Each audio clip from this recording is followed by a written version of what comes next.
So let's do it. The down motion should be relatively straightforward.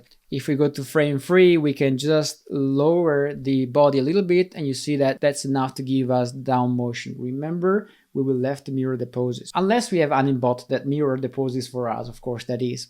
So there you go, we lower it a little bit, just ever so slightly. And then one thing that we can do maybe is we cheat a little bit with the head, and as the head goes up, we delay the head a little bit, we keep it low. And then at 7 we delay the way up, and at 9 as we go down, you see that as we go down, the head almost goes down together with the body. So maybe we can just delay the neck, you see, just keep it higher up, and maybe even cheat a little bit with the translation. As you're learning, it's not a good idea to cheat with the translation of a head unless you know what you're doing. It's very easy to break it, and even for me really.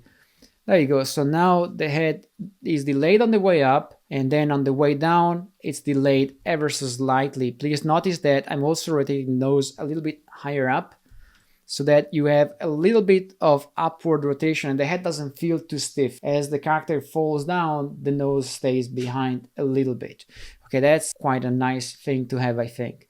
Then I think that's looking quite okay now. I'm a bit unsure about 1 to 3 and 3 to 5 for the chest. So the chest is moving slightly backward there, and then stops moving backward and goes forward. So maybe I will keep the chest a little bit more forward on 3. 7 and 9, you see that the chest rolls up. You can tell it by the head as well. But then between 7 and 9, the chest is almost blocked, glued. So maybe I can delay the movement up for the chest on 7, so that I will exaggerate it so that you will see. So I delay it quite a lot so that you see that now as we go towards 9, the chest moves up and it doesn't feel quite as stiff. But I think I've exaggerated it. So there you go, something like this. And maybe on 9, I can just rotate the chest a little bit, just not to stop the motion. Maybe I can delay this a little bit as well. You could even cheat and just translate it up a little bit. You see now I'm compressing after the down. Remember that if we change 9 as we did, we're going to need to mirror 1 again. So then what else did we need to do in there? So we delayed the head, increased the down motion, and check the left arm arc between 8 and 11. I guess I meant 9 and 11 there. Ooh, 9, 11. So let's see what happens between 9 and 11. So the arm stays still so the left arm stays pretty still between 7 and 9. But then between 9 and 11, it kind of pushes forward with a lot of speed. So maybe that's a bit too much. So that means I have to go, if the action happens between 9 and 11, I have to go between 1 and 3 because it makes sense to fix one half of the cycle and then just duplicate and mirror it. So I will go between 1 and 3 and just delay ever so slightly the movement, but not so much so, just ever so slightly.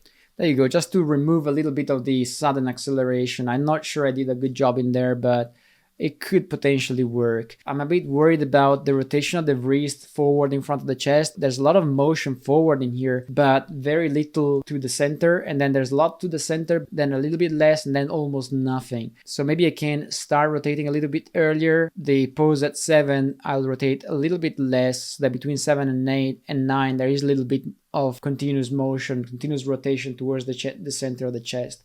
At this stage, you might have different problems than I do. So you just have to evaluate arcs, the basic principles of animations in practice, arcs, whether there is overlapping motion with the head and the chest and so forth. But if you did the basic poses, your run will look okay already. Now, remember, now I need to mirror the poses. I changed pose 9, so that means I have to set a key on everything, go to frame 1, drag pose 9 over to frame 1 with the middle mouse button, hit S, and then make sure that 1 is mirrored. There you go. And then I changed all the poses between 3 and 7, so I can just copy them. It's a good idea to delete the old poses. Sometimes when you paste pose over pose, you get a mix of the two poses depending on the situation, so you really want to be careful. So I will just grab these poses between 3 and 7, paste them on 11, and then go at 11, mirror, 13, mirror, 15, mirror. And then I will copy frame 1 over to 17 and make sure all the tangents are set to step, and we are back to checking the arcs. Still not convinced about the left arm. In fact, I am less convinced than I was earlier on, but the head is a lot cooler, it's a lot gentler if you think of it. So that's quite cool. It's not too bad. And I really need to play between 1 and 16 really. There you go. That looks a bit more rushed as a run. So let's have one last look at the wrist arc. One thing that may be strange is the arc of the elbow there. The elbow moves a lot. It moves forward quite a lot, then to the center, then to the center again, and then stays there between 7 and 9, and then comes back. I guess the problem might be that between 5 and 7 the elbow is moving to the center, and then between 7 and 9 it's already inverting the direction. So maybe I can use world coordinate system and just rotate the elbow a little bit more to the back so it won't invert the route just between 7 and 9. I think that might work. And I want to check this arc from this angle as well, from a 3/4.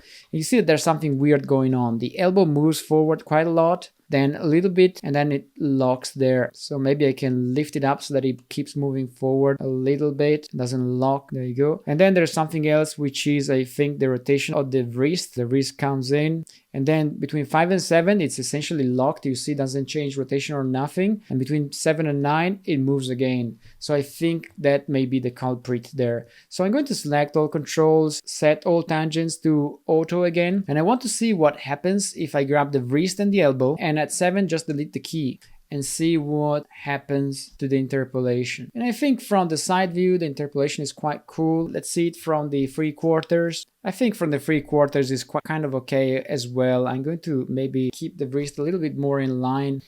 Yeah, I think it works. So now let's grab them all again. And remember, I changed 3 to 7, so I'm going to again copy them.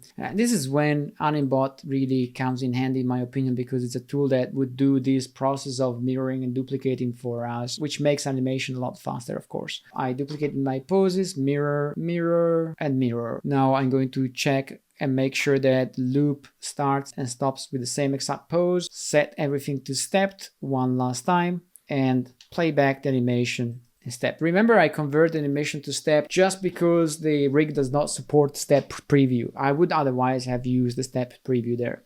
So there you go. Now the animation looks nice. Everything seems to be tracked thoroughly.